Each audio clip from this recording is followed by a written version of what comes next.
सारा विश्व में साधारणतंत्र दिवस को खूब धूमधाम रे पालन करा जाए किंतु यहाँ पालन करने सहित यहाँ कहीं पालन करा जाए आम जाना नितांत जरूरी अटे।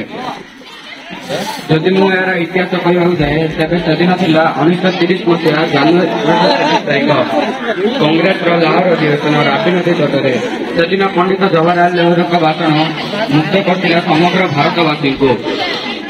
इतिमध्य आम स्वाधीनता संग्रामी मैंने जातिर पिता महात्मा गांधी, जवाहरलाल नेहरू, सुभाष चंद्र बोस, रानी लक्ष्मीबाई, भगत सिंह एवं सरदार वल्लभ भाई पटेल एम दृढ़ मनोबल और अक्लांत परिश्रम जो 1947 मसीहा अगस्ट 14 तारीख मध्यराति भारत स्वाधीनता लाभ करथिला।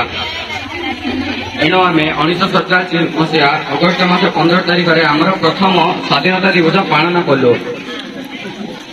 भारत स्वाधीनता पाइला परे आईन और कानून बिना यह अशांति चली जाइतिला। तेणु तत्कालीन राष्ट्रपति राजेंद्र प्रसाद डॉक्टर बी.आर. अम्बेडकर को संविधान निर्माण कार्य देते। Doctor B R. अम्बेडकर संविधान निर्माण कार्य गोष्ठी दीर्घ 2 वर्ष 11 मास 18 दिन धरी संविधान प्रस्तुत कले।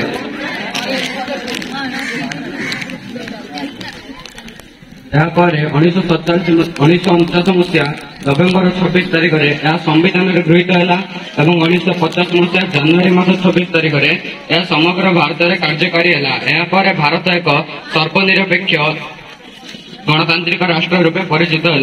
गणर अर्थ लोक और तंत्र अर्थ शासन अर्थात लोक मान शासन। अमेरिका राष्ट्रपति इब्राहिम लिंकन का मतरे गणतंत्र हूँ लोक द्वारा।